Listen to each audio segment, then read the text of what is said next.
Emas para prajurit langit menetes di atas marmer putih altar cahaya yang kini telah hancur separuh. Di tengah badai tebasan pedang Mo Xuan yang membantai barisan depan militer langit, Jenderal Shen Wei terdesak mundur hingga ke tepi tebing awan. Tombak petirnya retak, dan baju besi peraknya telah dinodai oleh jelaga api kegerhanaan. "Mundur, lindungi formasi inti," teriak Shen Wei panik, suaranya parau karena ketakutan. Namun, Legiun bayangan Istana Gerhana telah mengepung seluruh Bukit Suci. Di tengah kekacauan itu, Liu Ying tidak tinggal diam di balik punggung Mo Xuan. Sisi logisnya bekerja secepat kilat, ia bergerak dengan anggun di antara puing-puing altar, jarum-jarum peraknya melesat akurat memutuskan rantai penyegel energi yang mengikat ayah dan para tetua klanku. Ying pemimpin klan Liu terengah, menatap putrinya dengan campuran rasa tidak percaya dan ngeri melihat gaun pengantin hitam yang dikenakannya. Kau benar-benar bersekutu dengan Raja Iblis. Ayah, Liu Ying membantu ayahnya berdiri, sementara tangan kirinya dengan sigap menaburkan bubuk herbal penawar racun ke udara untuk memulihkan meridian para tetua klan yang melemah. Jika aku tidak bersekutu dengannya, klan Liu sudah musnah hari ini di tangan Shen Wei. Alam langit mengorbankan kita, sementara Raja Iblis datang untuk menyelamatkan kita. Logikaku tentu saja memilih pria yang menghargai nyawaku. Pemimpin klan Liu menatap Mo Xuan yang sedang menghantam 3 jenderal langit sekaligus hanya dengan satu kibasan tangan. Kekuatan absolut itu menakutkan, namun fakta bahwa pria itu memposisikan dirinya sebagai perisai hidup bagi Liu Ying tidak bisa dibantah. "Klan pengobatan Liu tidak akan berhutang nyawa," ucap sang pemimpin klan dengan tegas. Ia berbalik menatap para tetua klan yang tersisa. "Aktifkan formasi pengobatan 1000 daun. Bantu Legiun Istana Gerhana." Mendengar perintah itu, puluhan tetua klan Liu yang baru saja dibebaskan segera duduk bersila. Cahaya hijau zamrud yang hangat meruak dari tubuh mereka, melesat ke medan perang bukan untuk menyerang, melainkan untuk menyembuhkan luka-luka para prajurit bayangan Mo Xuan secara instan. Ini adalah pemandangan yang belum pernah terjadi sepanjang sejarah 3 alam. Iblis dan tabib bertarung dalam satu ritme yang harmonis. Mo Xuan merasakan hantaman energi penyembuhan dari klan Liu masuk ke dalam legiunnya, membuat pasukannya menjadi abadi di medan tempur. Seringai dingin di wajah tampannya berubah menjadi kepuasan yang intens. Ia berbalik sekilas, menatap Liu Ying yang berdiri di tengah pendar cahaya lavender dan hijau zamrud. "Kau membawa seluruh klanmu untuk melayaniku, permaisuriku?" Suara Mo Xuan menggema lewat ikatan sumpah jiwa di benak Liu Ying, terdengar berat dan sangat posesif. "Aku hanya meyakinkan mereka dengan kalimat yang nyata, pasienku," balas Liu Ying lewat tatapan mata cerdasnya. "Sekarang, selesaikan drama ini. Aku tidak suka gaun pengantin ini terkena noda darah murahan mereka." Mo Xuan tertawa rendah, sebuah suara maut bagi musuh-musuhnya. Ia berbalik menghadap Shen Wei sepenuhnya. Energi kegerhanaan di pedangnya melonjak hingga mencapai puncaknya, membentuk bayangan naga hitam raksasa yang menelan seluruh cahaya matahari di altar cahaya. "Shen Wei," desis Mo Xuan tegas, melangkah maju dengan kejam. "Sampaikan pada Kaisar Langitmu di atas sana. Mulai hari ini, alam bawah dan klan pengobatan telah menyatu. Jika dia menginginkan tahtanya tetap utuh, jangan pernah lagi menyebut nama Liu Ying dengan mulut kotornya." Dengan satu tebasan vertikal yang dahsyat, Mo Xuan meledakkan sisa formasi altar cahaya, menghempaskan Shen Wei dan sisa pasukan langit jatuh terlempar kembali ke gerbang alam langit dalam keadaan hancur total. Pertempuran di altar cahaya berakhir dengan kemenangan mutlak aliansi hitam dan hijau. Di atas puing-puing yang runtuh, Mo Xuan berjalan mendekati Liu Ying, mengabaikan tatapan hormat sekaligus ngeri dari para tetua klan Liu. Ia merengkuh pinggang Liu Ying dengan posesif, menegaskan kepada dunia bahwa takdir baru telah dimulai.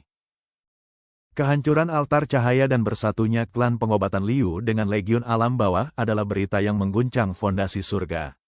Namun, di dalam kedalaman Istana Gerhana, hari-hari tidak lagi diisi dengan ketegangan perang, melainkan dengan ritme baru yang aneh namun tenang. Liu Ying duduk di paviliun terapung yang menghadap ke arah nebula ungu. Di sampingnya, meja kayu hitam dipenuhi dengan ramuan-ramuan langka yang baru saja ia petik dari taman herbal, sebuah lembah luas yang kini telah dipagari dengan energi perlindungan oleh Mo Xuan sendiri. Sifat manja Liu Ying kembali muncul. Kali ini ia sedang merebahkan diri di pangkuan Mo Xuan, membiarkan jemari pria itu menyisir rambutnya yang panjang dengan gerakan yang tak terduga lembutnya. Mo Xuan sendiri sedang tidak mengenakan zirah perang. Ia berpakaian jubah sutra hitam sederhana, membiarkan sisi manusianya yang jarang terlihat muncul ke permukaan. Mo Xuan, gumam Liu Ying dengan mata terpejam, menikmati belayan Mo Xuan. Mereka yang di alam langit pasti sedang sibuk mengadakan rapat darurat sekarang. Apa kau tidak takut mereka akan mengirim pasukan lebih besar lagi? Mo Xuan menunduk, menatap wajah Liu Ying yang tenang di pangkuannya. Ia menunduk dan mengecup kening gadis itu, sebuah gestur yang sudah menjadi rutinitas harian mereka sebagai segel janji.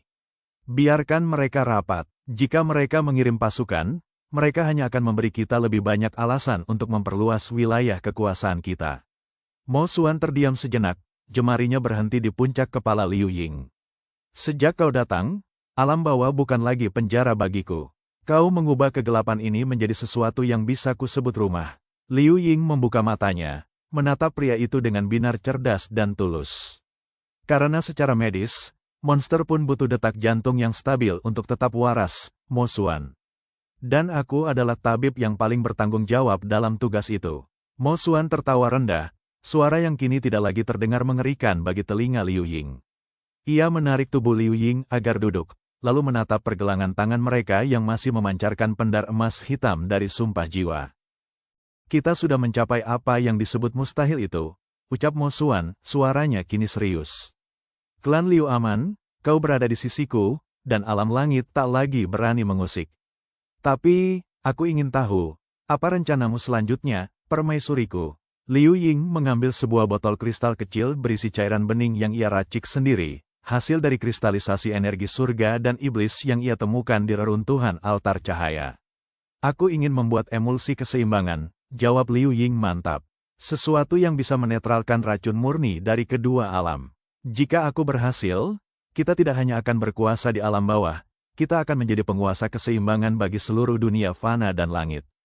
Mo Xuan menatap gadis di depannya dengan tatapan penuh kekaguman. Dia tidak lagi melihat gadis yang diculiknya dari hutan, melainkan seorang ratu yang berdiri sejajar dengannya, seseorang yang bahkan bisa menaklukkan takdir itu sendiri. Kalau begitu, Mo Xuan menggenggam jemari Liu Ying dan menciumnya dengan penuh hikmat, seluruh sumber daya istana ini adalah milikmu. Laboratorium, bahan langka, bahkan tenagaku jika kau membutuhkannya untuk meracik ramuan itu. Liu Ying tersenyum manja, memeluk lengan pria itu dengan erat. Tentu saja, aku memang akan sangat membutuhkannya. Tapi untuk sekarang, aku hanya butuh kau untuk tetap di sini, menjadi pasien paling penurut yang pernah ada. Aku selalu penurut padamu, bukan? Balas Mo Xuan dengan seringnya tipis yang menawan. Fajar menyingsing di luar, menyinari menara-menara obsidian dengan warna keemasan yang baru.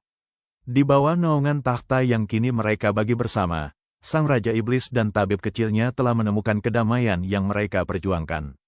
Perang mungkin akan datang lagi, namun untuk hari ini, mereka adalah penguasa dari dunia mereka sendiri, dunia di mana cinta dan logika bersatu dalam ikatan jiwa yang tak terputuskan. Kehidupan di Istana Gerhana telah mencapai keseimbangan yang rapuh namun indah. Namun, bagi Liu Ying, seorang tabib yang terlatih untuk selalu mengamati gejala sebelum penyakit merebak, kedamaian ini terasa terlalu tenang, terlalu statis. Suatu malam, saat Mo Xuan sedang bermeditasi di ruang inti untuk mengendalikan sisa-sisa energi altar cahaya yang ia serap, Liu Ying sedang sibuk di perpustakaan terlarang istana. Ia mencari catatan kuno tentang sumpah jiwa. Logikanya menolak percaya bahwa sebuah ikatan yang begitu kuat bisa terbentuk tanpa alasan mendasar yang lebih dalam daripada sekadar anomali dua alam. Jemarinya menyentuh sebuah buku tua bersampul kulit binatang yang bergetar saat tersentuh. Saat ia membukanya, halaman-halamannya kosong, kecuali satu cermin kecil yang tertanam di sampul bagian dalam. Saat Liu Ying menatap cermin itu, bayangannya sendiri tidak muncul. Yang ia lihat justru adalah Mo Xuan, ribuan tahun yang lalu, bukan sebagai pangeran iblis, melainkan sebagai sosok yang berdiri di depan sebuah pintu cahaya yang sama dengan pintu yang pernah ia lihat di penglihatan masa lalunya. Bukan hanya dikhianati, bisik sebuah suara dari dalam cermin. Mereka yang membuangnya adalah mereka yang takut pada siapa yang ia cintai. Jantung Liu Ying berdegup kencang. Ia segera menutup buku itu. Namun denyut di pergelangan tangannya, ikatan sumpah jiwa, tiba-tiba membara, mengirimkan gelombang rasa sakit yang begitu hebat hingga ia jatuh terduduk. Liu Ying, pintu perpustakaan, hancur berkeping-keping. Mo Xuan muncul dalam sekejap, wajahnya dipenuhi kekhawatiran yang jarang sekali ia tunjukkan. Ia langsung menyambar tubuh Liu Ying sebelum gadis itu menyentuh lantai. "Apa yang kau lakukan?" serunya, suaranya bergetar antara marah dan takut. Ia bisa merasakan melalui ikatan jiwa bahwa Liu Ying baru saja menyentuh sesuatu yang terlarang. Liu Ying terengah, menunjuk buku tua di lantai yang kini tampak biasa saja. Buku itu, Mo Xuan, cermin di dalamnya. Ia menunjukkan sesuatu tentang masa lalumu. Sesuatu yang disembunyikan oleh alam langit. Mo Xuan terdiam. Aura di sekitarnya berubah, bukan menjadi marah, melainkan menjadi sangat dingin. Sebuah dingin yang menyiratkan kesedihan yang telah membeku selama ribuan tahun. Ia memungut buku itu tanpa melihatnya, lalu membuangnya ke dalam api sihir yang langsung melenyapkannya menjadi abu. "Kau tidak seharusnya melihat itu," ucap Mo Xuan, suaranya kini terdengar sangat lelah. "Kenapa? Logikanya, jika aku adalah bagian dari hidupmu sekarang, aku berhak tahu apa yang membuat mereka begitu takut padamu," desak Liu Ying, meski tubuhnya masih gemetar hebat. Mo Xuan menatap Liu Ying lama. Ia kemudian membawa gadis itu duduk di sofa, memeluknya dengan sangat erat, seolah-olah jika ia melepaskannya sedikit saja, gadis itu akan menghilang. "Mereka tidak membuangku karena aku iblis," bisik Mo Xuan, akhirnya mengakui kebenaran yang selama ini terkunci rapat. "Mereka membuangku karena aku mencintai seseorang yang seharusnya tidak boleh kucintai, seorang putri dari alam langit yang memiliki kekuatan untuk menyeimbangkan dunia. Mereka membunuhnya, dan mereka mengutukku dengan kekuatan ini agar aku hidup dalam kesendirian abadi, meratapi kehancuran yang mereka buat." Liu Ying tertegun. Detik itu, semua potongan teka-teki itu bersatu. Kenapa Mo Xuan begitu posesif? Kenapa ia begitu takut kehilangan? Dan kenapa sumpah jiwa mereka terasa begitu familiar? "Apakah kau melihatnya di cermin itu?" tanya Mo Xuan lirih. Liu Ying tidak berbohong. Ia menatap mata Mo Xuan yang kini berkaca-kaca, sebuah pemandangan yang akan membuat siapapun di tiga alam gemetar. "Aku tidak melihat wajahnya, tapi aku melihat bayanganku sendiri di sana, Mo Xuan. Mungkin bukan aku, tapi mungkin aku adalah bagian dari takdir yang belum selesai." Mo Xuan memejamkan mata, memeluk Liu Ying lebih erat. "Aku awalnya mengabaikannya, tapi ikatan jiwa itu, sudahlah. Aku tidak peduli lagi tentang takdir. Aku tidak peduli tentang masa lalu. Yang aku tahu, kau ada di sini. Dan aku tidak akan membiarkan sejarah yang sama terulang kembali." Di malam itu, di tengah istana yang megah, Liu Ying menyadari bahwa misi medisnya bukan hanya untuk menyembuhkan luka fisik sang Raja Iblis, tapi untuk menyembuhkan luka jiwa yang telah menorehkan dendam selama ribuan tahun. Dan secara logis, ia tahu bahwa ia baru saja melangkah ke dalam bahaya yang jauh lebih besar daripada perang apapun. Kebenaran yang diucapkan Mo Xuan malam itu menggantung berat di udara istana gerhana selama berhari-hari. Namun, bagi Liu Ying, ini bukan saatnya untuk terjebak dalam melankoli sejarah. Sebagai seorang tabib, ia tahu bahwa ketika luka lama tersingkap, ada infeksi emosional yang harus segera dibersihkan agar tidak berubah menjadi gangren yang membusukkan jiwa. Pagi itu, Liu Ying tidak berada di laboratorium. Ia sedang duduk di tepi kolam kristal, memandangi pantulan dirinya di air yang jernih. Setiap kali ia memejamkan mata, ia melihat bayangan kabur seorang wanita di cermin buku terlarang itu. Secara logis, jika aku melihat diriku di sana, apakah ini reinkarnasi? Atau apakah jiwa ini telah terbelah untuk menyeimbangkan dunia yang retak? "Kau terlalu banyak berpikir." Sebuah suara berat memecah lamunan. Mo Xuan duduk di sampingnya. Pria itu tidak memakai zirah perang hari ini, melainkan pakaian hitam sederhana yang membuatnya terlihat lebih manusiawi. Ia meraih tangan Liu Ying, mengamati pergelangan tangan mereka yang masih berdenyut dengan pendar emas hitam. Ikatan ini, Mo Xuan menunjuk pergelangan tangan mereka, bukan hanya tentang takdir yang dipaksakan. "Saat kita berada di lembah air mata, aku merasakan sesuatu yang tidak pernah kurasakan selama ribuan tahun. Bukan sekadar pengabdian, tapi keutuhan." Liu Ying menoleh, menatap pria yang telah menjadi pusat dari seluruh dunianya kini. Sifat manjanya perlahan luntur, digantikan oleh keteguhan hati seorang tabib yang siap menembus tabir kebohongan apapun. "Mo Xuan, aku tidak takut dengan masa lalumu," ucap Liu Ying tegas. Ia memegang wajah Mo Xuan, jemarinya menelusuri garis rahang pria itu dengan sangat intim. Aku tidak tahu apakah aku adalah sosok dari masa lalumu atau bukan. Tapi secara medis, aku tahu bahwa detak jantungmu saat ini nyata. Dan detak jantung ini berirama denganku. Itu fakta logis yang paling penting saat ini. Mo Xuan terdiam. Ia memejamkan mata, membiarkan sentuhan Liu Ying menyembuhkan kegelisahan yang selama ribuan tahun terus menghantuinya. Ia meraih tangan Liu Ying dan mengecupnya, sebuah gestur yang kini terasa seperti sebuah sumpah baru. Aku akan mencari tahu siapa yang memegang kendali atas ingatan masa laluku, ucap Mo Xuan, suaranya berubah menjadi dingin dan berbahaya. Jika mereka berpikir bisa menggunakan kenangan itu untuk menghancurkan apa yang kumiliki sekarang, maka mereka salah besar. Kita akan mencarinya bersama, potong Liu Ying. Aku punya akses ke catatan klan pengobatan yang tidak bisa dijangkau oleh kekuatan iblis. Jika ada sesuatu yang disembunyikan oleh alam langit, itu pasti tersimpan di dalam arsip spiritual yang hanya bisa dibaca oleh darah penyembuh. Di tengah percakapan mereka, tiba-tiba langit di atas istana gerhana berubah warna. Awan yang tadinya ungu kini pecah, menampakkan celah dimensi yang tidak wajar. Sebuah gema suara yang dingin dan kuno, suara yang berasal dari entitas yang lebih tua dari Kaisar Langit, bergema di seluruh penjuru alam bawah. Penyimpangan telah terjadi. Keseimbangan harus dipulihkan dengan cara yang kasar. Mo Xuan langsung berdiri, menarik Liu Ying ke belakang tubuhnya dalam posisi protektif.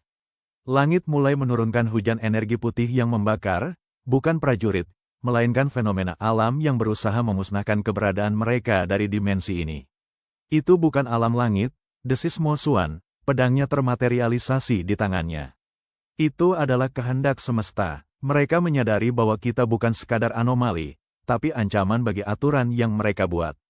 Jika semesta ingin menghapus kita, Liu Ying melangkah maju, berdiri sejajar dengan Mo Xuan, matanya memancarkan tekad yang tak tergoyahkan, maka kita akan membuktikan bahwa kita adalah variabel yang tidak bisa dihitung dalam rumus mereka. Di saat-saat kritis itu, mereka tidak lagi hanya Raja Iblis dan Tabib. Mereka berdiri sebagai dua entitas yang menantang tatanan semesta. Dan bagi Liu Ying, rencana logis selanjutnya sangatlah sederhana. Jika dunia ingin mereka musnah, maka mereka akan menjadi entitas yang cukup kuat untuk membangun ulang dunia itu sendiri. Hujan energi putih itu bukanlah api biasa, itu adalah manifestasi penghapusan, sebuah mekanisme semesta untuk melenyapkan apapun yang dianggap tidak sesuai takdir atau tidak diinginkan. Setiap tetes energi yang menghantam pilar istana membuat obsidian yang keras itu menguap menjadi debu kosmik. Mo Xuan mengayunkan pedangnya dengan gerakan melingkar, menciptakan perisai bayangan hitam pekat yang melindungi pavilion, namun ia bisa merasakan tekanan itu mulai menggerogoti esensi kekuatannya. Sepertinya, teriak Liu Ying di tengah deruk kehancuran, suaranya tetap jernih dan tajam, kekuatan ini membutuhkan titik tumpu energi untuk tetap stabil di dimensi kita. Mo Xuan, cari pusat fluktuasinya. Aku tidak bisa melepaskan perisai ini, atau istana akan musnah, jawab Mo Xuan. Urat-urat di lengannya menonjol karena menahan beban energi semesta yang luar biasa. Liu Ying tidak menunggu. Ia menutup matanya, memusatkan seluruh ki pengobatannya, bukan untuk menyembuhkan, melainkan untuk menganalisis.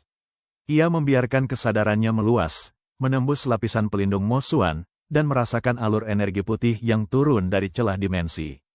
Di sana, sebuah titik fokus kecil, hampir tak kasat mata, bergetar di tengah pusaran awan putih tepat di atas menara tertinggi. Gunakan aku sebagai penghantar, seru Liu Ying. Mo Xuan menoleh, matanya melebar. Apa, kau tidak bisa melepaskan perisai, tapi kau bisa mengalirkan energimu padaku. Sumpah jiwa kita memungkinkan transfer energi tanpa batas. Aku akan menjadi penghantarnya. Tanpa menunggu persetujuan, Liu Ying melompat keluar dari zona aman perisai Mo Xuan. Tubuhnya yang terbalut gaun hitam tersambar hujan energi putih, namun formasi pelindung kegerhanaan di sutra bajunya bekerja, menyerap serangan itu dan mengubahnya menjadi pendar ungu yang menyala-nyala. Mo Xuan meraung frustrasi, namun ia memahami logikanya. Ia melepaskan sebagian besar energi hitamnya melalui pergelangan tangan yang terikat dengan Liu Ying.